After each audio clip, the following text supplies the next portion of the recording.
Welcome to the FCS Edge, where sleep is just a rumor whenever Big Sky After Dark is on the schedule. I'm Craig Haley of Stats Perform and theanalyst.com, joined by co-host Zach McKinnell of FCS Football Central on SI. Graham Bell is our producer. Zach, how you doing today? Man, Craig, I'm doing good. Man, like you said, conference play. We're finally at conference play. It's picking up across the country, man, and all these games are going to have impacts on not just the auto bid race, man, but there's a few teams that need some wins to get those at large bids and get their resume up, man. So it's going to be nonstop, like you said, for the next few weeks. No doubt. Now, we're revving up for conference play, as you mentioned, and we'll have Week 5 picks in our last segment. Our second segment, we're going to talk NFL prospects from the FCS. Always a fun topic, of course. But let's get right to it for last week. Monmouth defeated Villanova 51-33 in our Stats Perform FCS Game of the Week. Probably wasn't even that close, and Monmouth, as a result, is up to number 16. UIW's poll streak is over at, it was a 57 straight weeks. And then there's one topic that I prefer, that I love, Zach. Montana State, 1,190 points for number 4. Montana, 1,189 points for number 5. They are so tight. What stands out to you in our top 25 poll? Yeah, I was a little bit surprised Monmouth didn't rise a little bit more, man. I was super impressed with that win, Craig. I know the final score might be a little bit misleading at 51-33, but Craig, this one was never competitive. It was 31-7 in the mid-second quarter, and Derek Robertson is just playing at such an elite level, man. Their rushing attack is clicking as well, and their defense made some key stops, forcing some turnovers and things like that. And also, too, I think Abilene Christian could be slept on just a little bit, Craig. I know that some voters might get caught up in the 2-2 record, but when you really break down what they've done, both FCS games they've played have been against top 25 teams. And I still think Stephen F. Austin, Craig, is a team that could elevate back into this top 25 once we get into Southland play. Man, they got two of the best wins in the country right now, and that's a really good Austin P team and a really good Austin P defense, Craig. They put up 45 in it, and they didn't. I don't even know if they played their best game. And it's like I talked about with Derek Robertson, Stone Earl's playing an outstanding level of football right now. And listen, it was a historic season last year, Craig, for Abilene Christian, winning their first conference championship at the D1 level. And this team looks like they might be right there with Tarleton State in terms of being able to repeat as conference champions in the UAC. Well, with that in mind, is there, the top 5 has been the same for a little while now. NDSU number 1, SDSU number 2, Tarleton State number 3, and then Montana State, Montana, which was very tight, as we mentioned. Is there anybody outside the top 5, Zach, that you feel actually has a legitimate chance to reach Nashville? Craig, this is going to listen, and I apologize for the hate comments you might get on this answer, but listen, it's the same team that I was high on coming into the preseason, man. Southern Illinois is a team that I'm watching very closely.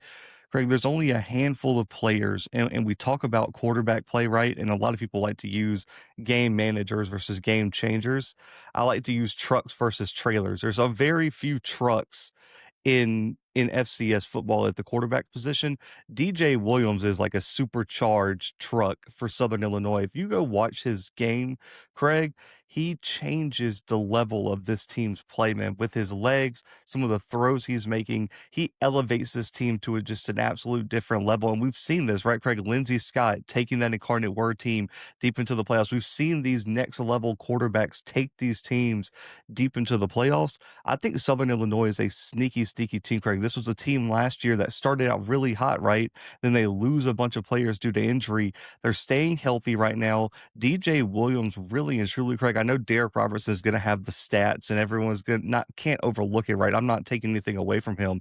But if we're talking about the most valuable player, the most impactful player to his team, it's really hard to look past DJ Williams and what he's doing right now at quarterback. So that's why we go with the Salukis right now as the ultimate dark horse outside of the top 5. Well, when you're on the road to Nashville, you can't beat having a truck, and the Salukis are certainly rolling along here to start the season. I'll give you a couple that I think outside the top 5, and they're kind of linked here by the Grizz, because North Dakota, lost by a point at Washington Grizzly Stadium. Idaho is there this week. Idaho's 8th. North Dakota's 14th this week. I've been impressed by them, their quarterback play, and just North Dakota, a good sign. They did not drop in our poll after they lost by a point at the Grizz. Probably should have won that game and let it get away. They didn't drop. This week they move up a couple spots. Idaho has been impressive. 2 losses are to FBS, so they always play a tough schedule. I think those two you could add to the Salukis. I mean, it does seem like, we talk the same teams when it comes to the national championship picture, but those are 3 to watch for sure. Now, we've been talking conference play, obviously, and it's about to take off. A couple teams are already 2-0. I mean, Rhode Island in the CAA, Lehigh in the Patriot League, Mercer is starting to pick it up again. They're down in the SoCon, the defending champs. Just a big week all around for conference games. Kind of revs things up, takes it to another level emotionally.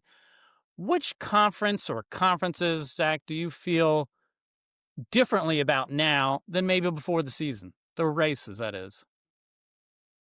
I mean, I think the SoCon race, I know that a lot of people just sold all their stock on the SoCon after the really, really slow out of conference start, Craig. And I get it, right? It was a little bit jarring to see what happened in out of conference play for the SoCon, which usually, Craig, is a really good conference that performs well in non-conference games. But I think Mercer making their quarterback change has looked like a completely different team, and they're going to have a freshman. They got that freshman quarterback right now, Craig, that looks like he is legit. And I think he's really changed that offensive dynamic, and their rushing attack starting to come together. We already knew defensively what they can do. I really do think Mercer looks like a different team. Teron Dickens in Western Carolina, welcome to the party, Craig. I don't think he could have had a better coming out party than what he had this week. Almost 600 yards passing and like 5 or 6 touchdowns. Just looked spectacular. They beat Sanford in a blowout victory. And then I know Chattanooga hasn't looked good in non-conference play, but Craig, they played a really, really tough non-conference schedule. Tarleton State, Tennessee Tech is not the Tennessee Tech of the old days. I think Chattanooga's still going to be a factor there, Craig, and I think Furman's played well at times. I know they had the one slip up at Presbyterian, but they've played well, beaten Campbell, beaten William and Mary. So I think the SoCon race, man, is going to be chaos. I still have ETSU, who I picked to win the conference. They're playing well, just knocked off Elon. They should have beaten West Georgia. They let that one get away late, allowed 15 unanswered points in the fourth quarter. But Craig, I know we're going to talk about a team from this conference soon that race for I know we never talk about this conference. The race for the Pioneer League auto bid is going to be chaos with some of the teams they have. They've performed so well in out of conference play between St. Thomas, Presbyterian. You always are going to have Drake, who's played well in some of their non-conference games. That race is going to be absolute chaos, and no one's going to pay attention to it. But I had to mention it because the race is probably going to be tighter than we're used to seeing. I love you pointing out the Pioneer Football League. I mean, they usually have like 3 or 4 wins out of conference against other FCS schools. This year it's 8. And I believe that's the most since 2009. I mean, 2 less than their record. I know 10 is their record for a year. And Presbyterian's been such a surprise. Here they are, number 25, nationally ranked for the first time with those great wins on the road against Mercer and Furman, the last 2 SoCon champions. What do you make of the Blue Hose? Because they've been impressive. They have, and I got a little bit of backlash, Craig, because I was not one of the voters that put them in my top 25. And a lot of people were like, well, why don't you have them ranked yet? Listen, I do think the out of conference wins are impressive, Craig, but at the same time, too, I think when I look back at their wins, I mean, Furman's performed okay out of conference play, but at the same time, they've looked a bit shaky. They've had to pull them out late. Mercer is a completely different team now with a new starting quarterback. If they had a rematch right now, I don't know if I would still take Presbyterian to beat them with the change at quarterback. And the other thing too is all fans always want us as voters to punish teams for not playing tough schedules, right? Craig, the last 2 wins for Presbyterian have been over Erskine, who's a D2 school, and then Bluefield, which is at the NAIA level. I can't like right now they're 2-0 in my mind. And I think for Presbyterian, I need to see them string together a few more wins for me to put them in my top 25. But Craig, I know that people are like, "Oh, but would you take Presbyterian over any of the top 25 teams?" I don't know, but at the end of the day, Craig, if they start stacking these wins in the Pioneer League play and they're sitting at 6-0, 7-0, 8-0, we're going to have to rank, like, eventually winning has to overtake everything. But Craig, right now, I think they have the fourth worst strength of schedule in the FCS. I need to see them string together some conference wins before I buy stock. But what a turnaround, man. This was arguably one of the worst programs in the country, Craig. And to see them sitting at 4-0 with 2 wins over the SoCon is so impressive. But right now, they're sitting just outside my ballot. I've ranked my teams out to about 40. They're sitting at like 28 right now. So they're right there, 1 or 2 more wins, and they'll be firmly in my top 25. Yeah, we've talked before about how we like FCS teams playing FBS, but we don't like too much playing down against sub FCS teams.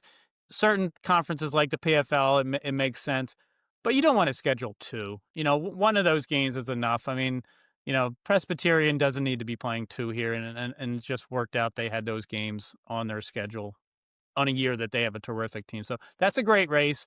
I feel differently about the Southland. Obviously, we were high on UIW going into the year. They've struggled 1-3 now against a tough schedule, of course, but that loss to Nichols is very tough for them. They have ground to make up in that race, and with Nichols off to a 1-0 start in conference, Lamar is nationally ranked. Frank Scelfo is a terrific coach at Southeastern Louisiana. I think that race is tremendous. McNeese can beat teams, HCU can beat teams, so that stands out as a wide open race to me after thinking UIW was going to roll. Ivy League, great start for them. They were 5-3 last week. Even Brown picked last. They go out and beat Georgetown 46-0. Georgetown had been doing well offensively, and this is a race. The last 2 years, 3 different teams have tied for the title, but they're going to have to separate it this year for the automatic bid for the first time. What do you think of the Ivy League? Yeah, my preseason favorite was Harvard. I don't think we learned much, Craig. They did what they should have against Stetson. They pulled the starters at halftime. Jaden Craig only playing 2 quarters, so they handled business. But man, I was really impressed with Dartmouth. My upset pick hit. I picked them over New Hampshire last weekend, and they handled business. A good second half comeback. They ran the ball so well, Craig. And I was really, really impressed with their run game. But also, too, the sneakiest team to me is Yale. Man, listen, Dante Reno looks like a game changer at quarterback for them, and they played super well. They beat a Holy Cross team that gave Rhode Island all they wanted and more. Were 2 points away from getting an FBS win. They looked the most dominant over Holy Cross, and they were super efficient offensively. Defensively, they played super well, held Holy Cross to 10 points. I think it's going to be one of those 3 teams, Craig: Harvard, Dartmouth, Yale. I would still lean Harvard, but we really haven't seen them tested yet. And like you mentioned, I think the Ivy League race, there's a bunch of those mid-level teams that can knock anybody off at any given day. You look at like a Columbia, a Brown, even like you said with the shutout to Georgetown. I was a little bit stunned at how bad Princeton looked losing to San Diego this past weekend, but I think one of those top 3 teams in Dartmouth, Harvard, and Yale are probably going to be my pick for the auto bid. Those are the 3 teams to beat for sure.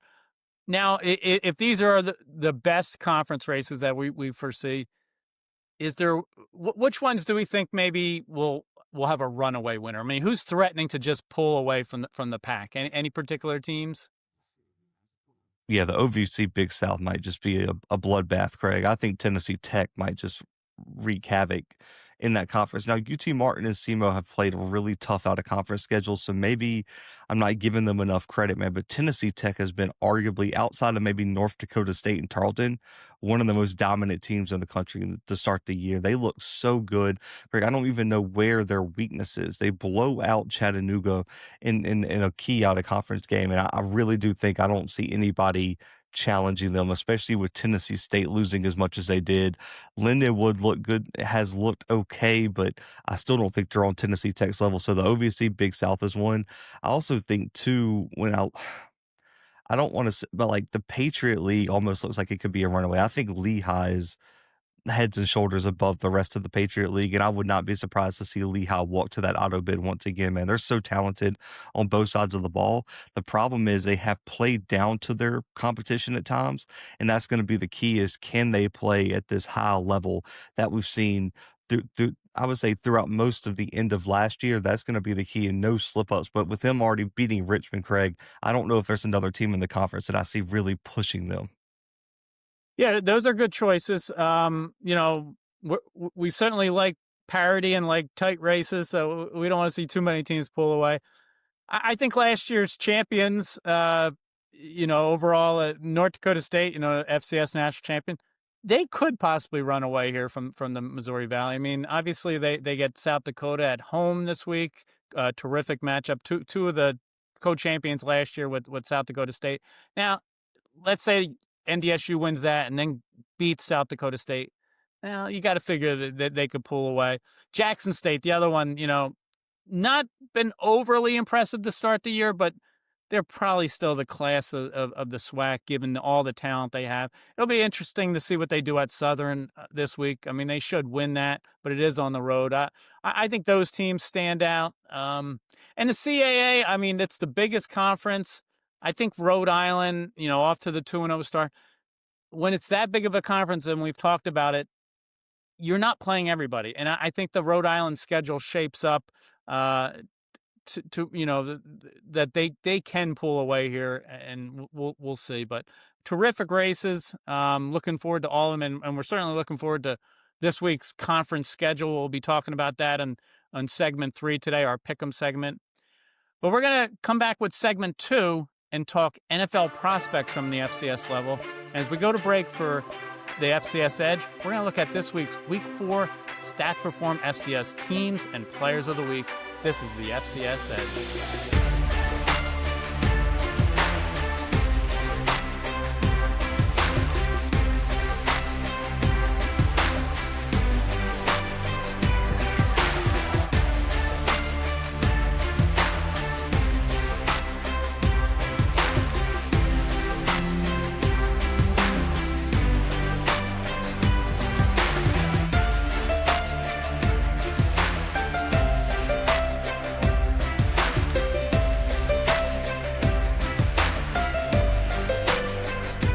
Welcome back to the FCS Edge. Zach and I are going to talk NFL prospects. Now, quick reaction, Zach. If I was to ask you, why is this the perfect week to talk FCS prospects for the NFL draft, what comes to mind? I think the fact that we've seen a bunch of these guys play their FBS games, and now we kind of get like a full sample size for a lot of these guys. Chris Craig, there's no perfect recipe on how to get drafted from the FCS, right? Like we can give all these historical trends, things like that. But at the end of the day, talking to scouts, the number one thing they do is, hey, did they play in FBS school? Let's turn on that film and see how they performed. And so I think over the first 4 weeks of the season, we've got a really, really good sample size on a lot of these guys. There's been a lot of preseason talk about who's the top prospect, who are the top guys. And I think we've got a really, really good sample size after 4 weeks, man, to kind of give a lay of the land about where this stands after 4 games. Now, obviously, it could shift as we get later in the season, man, but I really think we have a lot more info on a lot of these prospects, and even has some new names emerge due to their performances early in the season. Well, the FCS has come to average like 12 or 13 draft picks during this decade. It's down from the past decade, but as we've seen, so many players make that transfer to the FBS, with NIL and just chasing the NFL opportunity. But you can certainly make it from this level.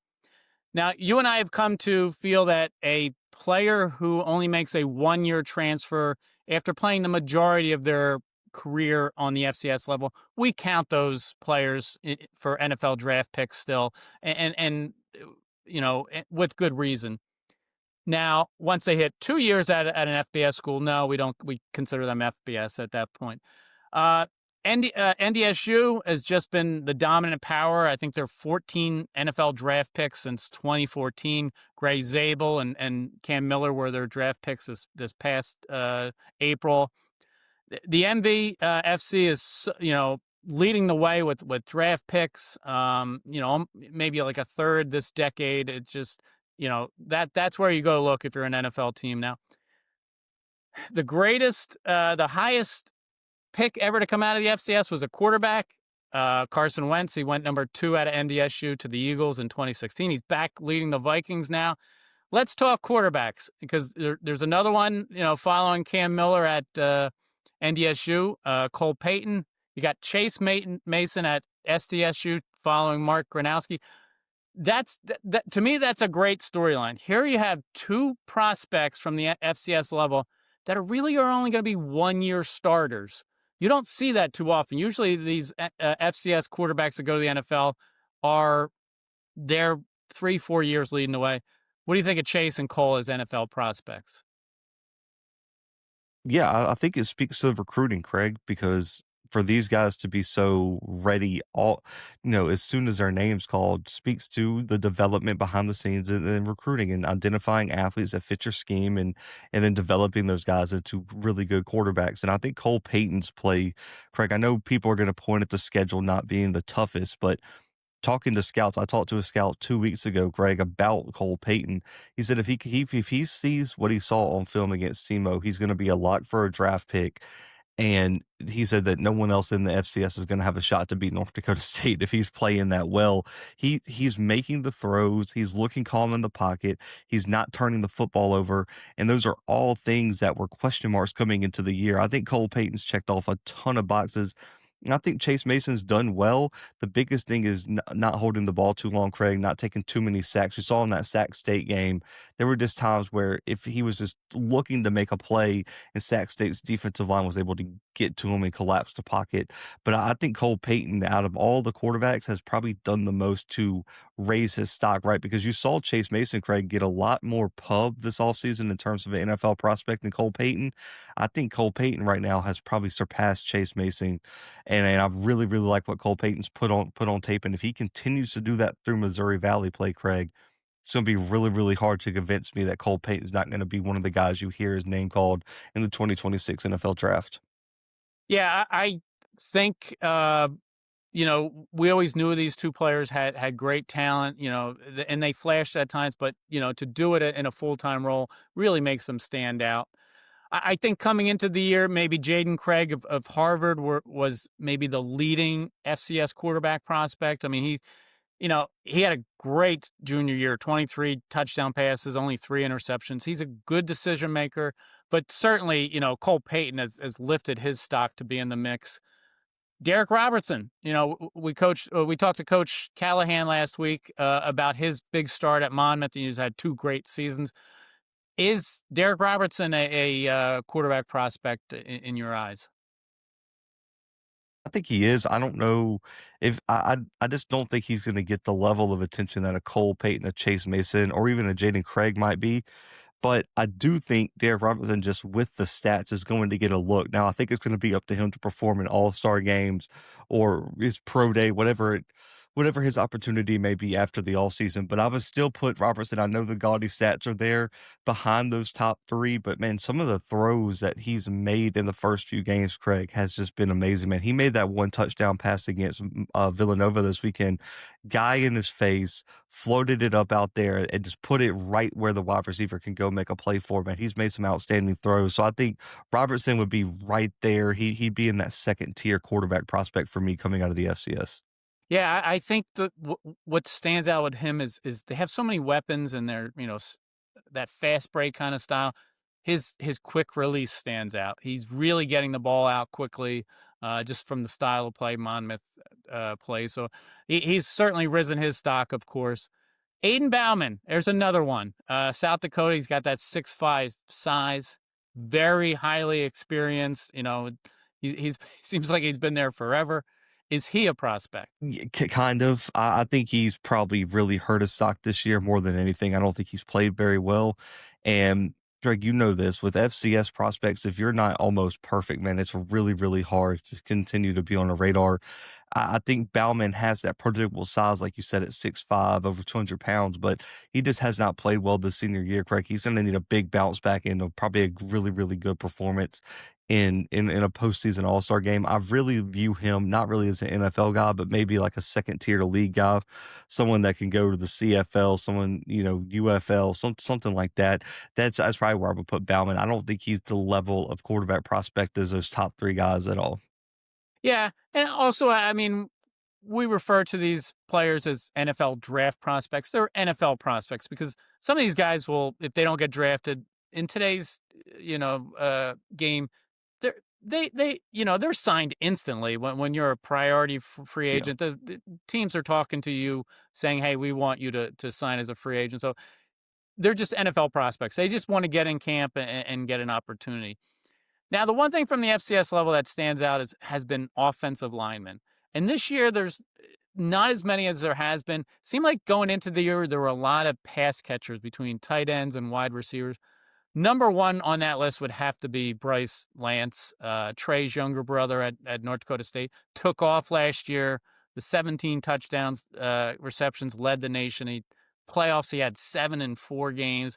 Has that lineage. He has the NFL size for a wide receiver. I still think he's the number one prospect, even if he's slow out of the chute with his statistics. That's not necessarily why you're being drafted, but he has all the tools here. Yeah, he was my number one prospect. He was our number one prospect on FCS Football Central with our NFL guy Gerald. I mean, he is so good. I mean, he checks off so many boxes, man. His explosiveness, his route running, his ball skills, his yards after catch, his physical traits, Craig. The one thing I think the things I wanted to see from him this year was a more diverse release package, along with a little bit more play strength through the ball. And I think you're starting to see him come along here. I think he had a really, really good game against SEMO, and you saw just what he can do in terms of himself in open space and just going to make plays in one-on-one situations. But yeah, I'm with you. Bryce Lance, to me, is probably the consensus number one NFL prospect this year coming out of the FCS. How about some of the other receivers? I mean, you have Jalen Wathel at UIW. Hasn't quite matched the season he had last year. Max Tomzak, Youngstown State's being looked at. Who else? Who stands out? From the receiver group. I really like Daniel Sopkowitz out of Illinois State. I think he's somebody that's being a little bit overlooked, man. When you talk about guys that have been contributors year after year after year, he's going to end his career as one of the best wide receivers in school history. Good frame, really nice size. We talk about release packages, man. He gets off the ball so well. Strong, reliable hands. He can run the entire route tree. He can play different alignments in the offense. His versatility, Craig, is going to make him a really, really good prospect. And a guy that I think was underrated, didn't get talked about at all because of where he played, is Michael Briscoe. He actually kind of looks like a Bryce Lance clone to a point, Craig, in terms of his size and his athleticism. Already, Craig, this year, 20 catches, 428 yards, and 7 touchdowns, averaging over 100 yards per game. He's having an All-American season at Cal Poly. If Michael Briscoe played at a North Dakota State, he played at South Dakota State, he'd be a consensus top 2 or 3 guy. And I really do think he's near the top of the FCS in terms of NFL draft prospects. He's going to be one of those guys, Craig, we're all sitting watching the draft and he gets drafted and we're like, where did he come from? And that's why you listen to the FCS Edge, because we've already told you Michael Briscoe is going to be that guy, and I think you're going to see him at one of these All-Star games like the Shrine Bowl, and he is going to, no pun intended, shine. Yeah, Briscoe, I mean, he's had some injury issues over time, but nothing really beats when you have a year where the production is off the charts. He certainly have that. He's having that this season. Good for him. Tight ends, I think Chris Corbo of Dartmouth is somebody to look for, and tight ends have really been good for the FCS level going to the NFL. Mention offensive linemen, not as strong of a year as in recent years because there's been some good ones. Who do you think is the best offensive lineman going into the draft? Probably Titan at Montana State at offensive guard, or Gavin Ortega potentially at Weber State. Those would be my 2 picks. I actually really like Ortega, man. You talk about guys who have played a lot of snaps and bring a bunch of experience. He's stout at the point of attack, quick first step. He's great. He excels in combo block situations.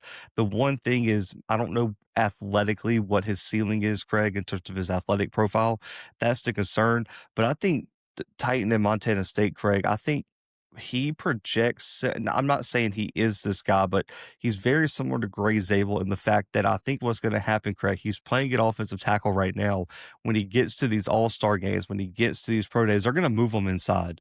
And he's going to project so much better as a guard because his eh, I would say his limitations would be setting the edge, dealing with his size and frame, dealing with speed, kind of the similar cons to what Zabel had being evaluated as a tackle. When you move him inside, he's great in terms of mobility. His technique and leverage is elite, and he'll have a way higher upside as a pass blocker at guard or even center. So I think that's why he is a very intriguing prospect to me, because we get a lot of these guys in the FCS, Craig, that might play out of position on the offensive line just due to need at their program, and he fits that mold. Yeah, Titan Fleischman is very impressive, and he's steadily over time, his stock has risen at Montana State, and it's just an offensive line factory at this point, the way they keep turning out linemen. I think going into the year, I probably would have had Jalen Jones, cornerback at William & Mary, as maybe my second top NFL prospect coming out of the FCS, to Bryce Lance. He's just been productive over time. Just a great, on the ball skills. Who else position, any position stands out to you here as FCS prospects? Yeah, I think Caleb Proctor from Southeastern Louisiana is a guy that's really risen for me. He had a heck of a game against LSU, 2 sacks, 3 tackles for loss. He already has some buzz coming into the year, but I think what he's done is shown that he is one of the top, if not the top defensive lineman prospect in this class. And along with him, Eric Hunter at Morgan State at linebacker, man, at 6'4", his size and athleticism is just next level, Craig. And I'm really, really excited to see how he fits. And then the last one would be Charles Demings. It's Stephen F. Austin at cornerback. Love his physical tools. Zone coverage is elite. Recovery ability. He's a good run defender. I think Charles Demings could be a very, very intriguing prospect coming out in this draft class. Yeah, those are good ones. And I'm going to give you 2 more here. You got to love the kickers. Now, they probably won't be drafted, but, they'll be in a camp somewhere. Furman has Ian Williams, just off the charts with, kicking long field goals, 57-yarders several times last year. Jeff York of Elon going into the year had a top 5 all-time punting average at Elon. He's off to a great start. You'll love to see that. FCS always has some tremendous kickers, so hopefully they'll be getting opportunities as well. So yes, it's a deep kind of class for the FCS when it comes to the 2026 NFL draft. Maybe won't have as many draft picks, but these guys will, get into camps because there's so many of them this year. Great to see. Now, we're going to take a time out here from the FCS Edge, and when we come back for our third and final segment, we're talking pick'ems, picking the best games of the week on the FCS schedule. This is the FCS Edge.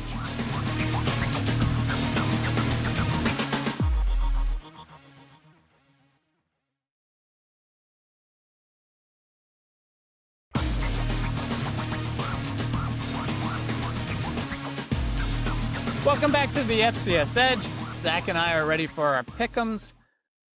Great schedule this week. Conference matchups galore. It really, we mentioned how it gets more intense because nobody's afraid of anybody else. Everybody knows each other so well in conference. And let's start out with our Stats Inform FCS game of the week. Number 17, South Dakota at number 1, North Dakota State. North Dakota's been on a roll, of course, 3-0 to start the year, coming off a bye. This game, last year, these two teams shared the Missouri Valley title with South Dakota State. All 3 of those teams made the national semifinals. We're probably going to like the Bison here in the Fargo Dome, but what are you thinking of this matchup, Zach? Yeah, North Dakota State, and I think it could be big, Craig. I'm really worried about separation from South Dakota's wide receivers. Bauman hasn't been playing great, and also if LJ Phillips cannot continue the insane start that he's had since Charles Pierre's injury, it could be a long day, man. I really like the Bison to get a dominant victory here at home. Yeah, I tell you one thing with Aiden Bauman, though. They've won 2 of the last 3 against the Bison, and both in the regular season. The Bison won the quarterfinal round game 2 years ago in the playoffs. Aiden has played efficiently in those wins. I mean, you remember the regular season game 2 years ago in a homecoming at the Fargo Dome, like it is this week. He had those 2 long touchdown passes to Carter Bell in the first half. Last year, the 2 late touchdowns, like 2 in the last 4 minutes, as they pulled it out over the Bison going into the playoffs. So he has been efficient against the Bison. I feel like they're going to give it a run here. I mean, you got to like the Bison at home just because they're so dominant there, and they're clicking on all cylinders. But yes, their schedule has not quite been what they're about to face here in Missouri Valley play. I'm going to go with the Bison as well. All right, next game, and this could be an FCS game of the week anywhere else. It just happens to have 2 semifinalists playing in the Fargo Dome. This is Idaho number 8 at number 5 Montana in Wa Grizz. It's an ESPN 2 game, Big Sky After Dark, 10:15 Eastern Saturday night on ESPN 2. I think it's a great matchup. Idaho, as I mentioned, has really impressed me. Even though they're 2-2, they've played 2 FBS losses. Who are you picking here? Yeah, I'm gonna take Montana at home. I was wrong the other week picking North Dakota over them. The one thing I'm worried a little bit about Idaho, they've played well in their FBS games, Craig, but they haven't looked super impressive against FCS competition. They failed to really put away St. Thomas. They were a little bit sluggish against Utah Tech. I'll say this, man. Ayat is playing outstanding at quarterback right now for Montana. If he continues to play well and Gilman is what he is at running back, right, and we start seeing Brooks Davis and Michael Wortham and these wide receivers continue to develop, Montana is going to be a problem to deal with. If not, and I know Montana State fans will hate to hear this, Montana could be the favorite to win the Big Sky this year. If they continue to play like that, I think Montana gets a big win at home, but Idaho has the defense to make it interesting. I just don't know if their passing attack is ready to go into Wa Grizz and really show what the same thing North Dakota did, where they took some deep shots early. I haven't seen that from Idaho's offense, and I don't know if you're going to be able to go into Wa Grizz and run your way to victory. I do think Idaho could control game clock here. They've averaged over 35 minutes in the 4 games, number 3 in the country in that aspect, and that's against 2 FBS opponents. That's what you want to do. You want to control the ball and keep the crowd out of it, because it'll be a loud, rabid fan base Saturday night. If you're Montana, I mean, Eli Gilman's been off the charts, 400 yards and 6 touchdowns to start the year. I mean, that's the best 3-game run he's had, and he's had a great career already. I mean, you want to feed him the ball and reverse what Idaho's trying to do with Joshua Wood, control game clock. I'm going to go with Montana, as I did against North Dakota, but I can see, Idaho getting the job done here. It's a great matchup either way. All right, another one. Let's go a little bit more rapid fire here. Mercer at ETSU in the Southern Conference. Mercer's off to a 2-0 start in the league, but I tell you, ETSU at home is tough. Who do you like? Yeah, I like ETSU. I thought they found the rhythm last week. Give me ETSU for the big home win. I'm going to go that way too. I mean, Devontae Houston, I know you're high on. The Mercer run defense isn't as strong as it was last year, even though it's good. But Houston and the other couple running backs they have, they can really put a dent here and get the crowd in their favor. All right, we talked about the OVC Big Sky. Doesn't seem possible. Southeast Missouri comes in 1-3. UT Martin comes in 0-4. These are just 2 stalwarts out of that conference. But again, they've played tough schedules. I'm going to go with UT Martin at home. They haven't been 0-5 since 2007. I'm going to say that schedule is the reason they've struggled. Either way, whoever runs the ball will probably have a leg up here. Yeah, and also too, I really like Jack Leatherwood at quarterback, and I think he gives a higher upside. I trust SEMO's offense a bit more than UT Martin's right now, Craig. So I'm gonna go with SEMO on the road to pull this one off and maybe make a push here for second place in the Big South OVC. They don't want to hear that. They're trying to be in the title race. All right, I'm going to, as I mentioned, I'm going to go UT Martin. But SEMO, it was a classic last year to start the conference schedule. 45-42, SEMO won in 2 overtimes over UT Martin. Of course, they both went on to be part of the 4-way share of the title. Another great race, as we talked about, the Pioneer League. I mean, San Diego hosting St. Thomas. San Diego was the preseason favorite going in. St. Thomas won the league a couple of years ago. It's a great matchup. I think it's a toss-up. I'm going to go with St. Thomas on the road.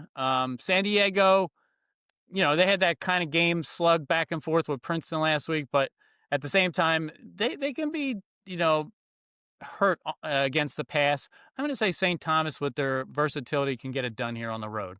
Who do you like? Yeah, I'm gonna take San Diego at home. I think they're playing really, really a high level football, man. That defense, man, 23 tackles for loss, 13 sacks. The passing attack is rolling.